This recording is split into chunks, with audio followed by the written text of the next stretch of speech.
భారత బ్రహ్మాస్త్రం బ్రహ్మోస్ దెబ్బను పాకిస్తాన్ రుచి చూసింది. పాకిస్తాన్లోని ఉగ్రవాద స్థావరాలపై బ్రహ్మోస్ క్షిపణులతో భారత్ దాడి చేసింది.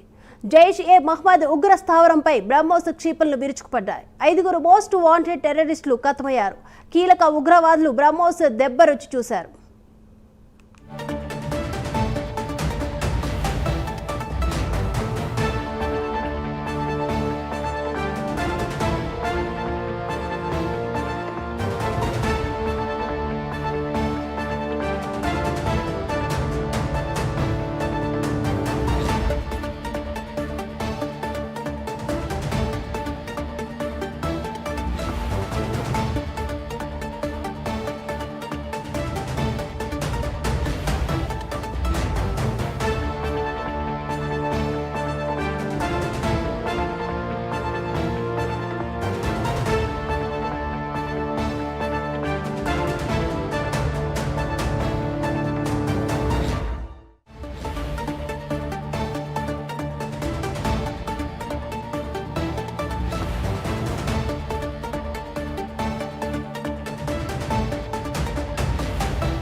భారత బ్రహ్మాస్త్రం బ్రహ్మోస్ దెబ్బను పాకిస్తాన్ రుచి చూసింది. పాకిస్తాన్లోని ఉగ్రవాద స్థావరాలపై బ్రహ్మోస్ క్షిపణులతో భారత్ దాడి చేసింది. జైష్-ఏ-మహ్మద్ ఉగ్ర స్థావరంపై కూడా బ్రహ్మోస్ క్షిపణులు విరుచుకుపడ్డాయి. 5 మోస్ట్ వాంటెడ్ టెర్రరిస్టులు ఖతమయ్యారు. కీలక ఉగ్రవాదులు కూడా బ్రహ్మోస్ దెబ్బ రుచి చూశారు.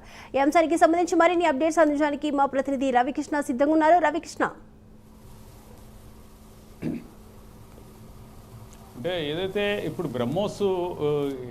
బ్రహ్మోస్కు సంబంధించినటువంటి మిసైల్ ఏదైతే ఉందో అది మాత్రం ఒక రకంగా చెప్పాలంటే ఇంటర్నేషనల్గా వ్యాప్తంగా కూడా అంతర్జాతీయంగా కూడా ఆ బ్రహ్మోస్ గురించి మాట్లాడుకున్నటువంటి సందర్భం అయితే ప్రస్తుతం అయితే కనపడుతుంది. ఏదైతే మొన్న జరిగినటువంటి ఈ ఉగ్రవాద స్థావరాలపై జరిగినటువంటి దాడులు కానివ్వండి, తర్వాత అక్కడ ఉన్నటువంటి ఎయిర్పోర్ట్ల మీద జరిగిన దాడి, వీటన్నిటిని కూడా చాలా ఖచ్చితత్వంతో కూడా ఈ బ్రహ్మోస్ మిసైల్స్ ఏదైతే ఉన్నాయో ఖచ్చితంగా కూడా చెప్పిన టార్గెట్ ఏదైతే ఉందో ఆ టార్గెట్ని అయితే రీచ్ అయ్యవటం, అదేవిధంగా కూడా అక్కడ తీవ్ర నష్టాన్ని కలిగించినటువంటి పరిస్థితి. ప్రధానంగా కూడా పాకిస్తాన్కి సంబంధించి ఒక ఉగ్రవాద దేశం పాకిస్తాన్కి సంబంధించి జైష్-ఏ-మహ్మద్కి సంబంధించినటువంటి ఉగ్రవాదులు కానీ, అదేవిధంగా కూడా అక్కడ ఉన్నటువంటి మాసూద్ అజార్కి సంబంధించినటువంటి కుటుంబ సభ్యులను కానీ టార్గెట్ చెప్పి మరీ కూడా అక్కడ ఉన్నటువంటి ఉగ్రవాద స్థావరాలు ఏదైతే ఉన్నాయో ఆ ఉగ్రవాద స్థావరాలన్నింటినీ కూడా ఖచ్చితంగా కూడా బ్రహ్మోసాస్త్రాన్ని ప్రయోగించిన మీద అక్కడ ఉన్నటువంటి టార్గెట్ అన్ని కూడా రీచ్ అయిపోయినటువంటి పరిస్థితి, మొత్తం కూడా బ్లాస్ట్ అయిపోయినటువంటి పరిస్థితి అయితే కనపడింది. ప్రధానంగా కూడా బ్రహ్మోస్ గురించి అయితే మాత్రం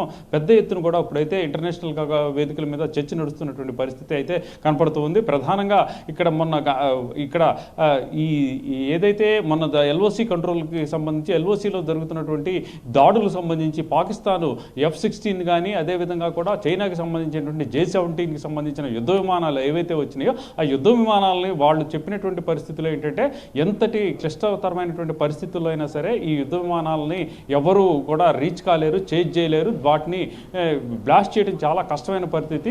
మిసైల్తో బ్లాస్ట్ చేయడం అనేటువంటి విధంగా కూడా వాళ్ళైతే చెప్పుకున్నటువంటి పరిస్థితి కనపడింది. కానీ ఒక బ్రహ్మోస్తోనే దానికి సంబంధించిన యుద్ధ విమానాలని లేపటం, అదేవిధంగా కూడా అక్కడ ఉన్నటువంటి ఏదైతే ఈ ఉగ్రవాద గ్యాంగులకు సంబంధించినటువంటి ప్రముఖ స్థావరాలు ఏవైతే ఉన్నాయో వాటి అన్నింటి మీద కూడా బ్రహ్మోస్ మిసైల్స్ను ఉపయోగించడంతో కూడా ఒక్కసారిగా కూడా ఉలిక్కిపడినటువంటి చెప్తున్నటువంటి పరిస్థితి. ప్రజెంట్ పాకిస్తాను ఏదైతే ఆపరేషన్ సింధూర్కి సంబంధించిన విషయంలో మాత్రం తీవ్రంగా కలత చెందుతున్నటువంటి పరిస్థితి ఏదంటే మొత్తంగా కూడా ఈ బ్రహ్మోస్ టార్గెట్ని అయితే రీచ్ కావడంలో మాత్రం 100% కూడా కరెక్ట్గా పోతున్నటువంటి పరిస్థితి. అదేవిధంగా కూడా చెప్పిన టార్గెట్ ఎక్కడా కూడా అది మిస్ కాలేదు. ఎక్కడెక్కడైతే మొట్టమొదటి రోజు జరిగినటువంటి దాడులు 9 దాడులు ఏవైతే ఉన్నాయో ఆ దాడుల్లో ఉగ్రవాదానికి సంబంధించినటువంటి శిబిరాలు ఏవైతే ఉన్నాయో వాటిని టార్గెట్ చేశారు. ఆ టార్గెట్ చేసిన మీదట ఆ దాంట్లో ఒక్కడు కూడా మిస్ కాలేదు.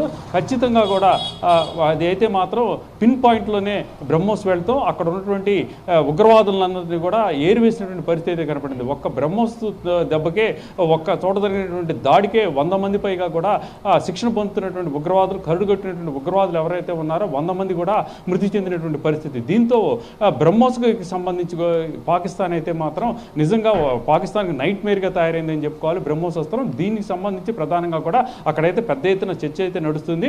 మనకి రక్షణ రంగంలో మాత్రం అత్యంత ప్రధానమైనటువంటి బ్రహ్మాస్త్రం లాగా బ్రహ్మోస్ ఏర్పడిందని చెప్పుకోవాలి. దీనికి సంబంధించి ఈరోజు జరిగినటువంటి బ్రహ్మోస్కి సంబంధించినటువంటి ప్రారంభోత్సవ కార్యక్రమం ఏదైతే ఉందో ఉత్తరప్రదేశ్లో జరిగిన కార్యక్రమంలో దాంట్లో కూడా ఎవరైతే సీఎం యోగి ఆదిత్యనాథ్ ఉన్నాడో ఆదిత్యనాథ్ కూడా బ్రహ్మోస్ గురించి మాట్లాడాలి, బ్రహ్మోస్ ఎలా ఉంటుందో తెలుసుకోవాలంటే పాకిస్తాన్ అడిగి తెలుసుకోవాలి అని ఒక జలోక్తి అయితే విసిరినటువంటి పరిస్థితి. ఏది ఏమైనప్పటికీ కూడా ఈ బ్రహ్మోస్ ఏదైతే ఉందో బ్రహ్మోస్ మాత్రం భారత అమ్ముల పొదిలో మాత్రం ఒక ప్రముఖమైనటువంటి బ్రహ్మాస్త్రం లాగా చెప్పవచ్చు. Right, thank you Ravikrishna.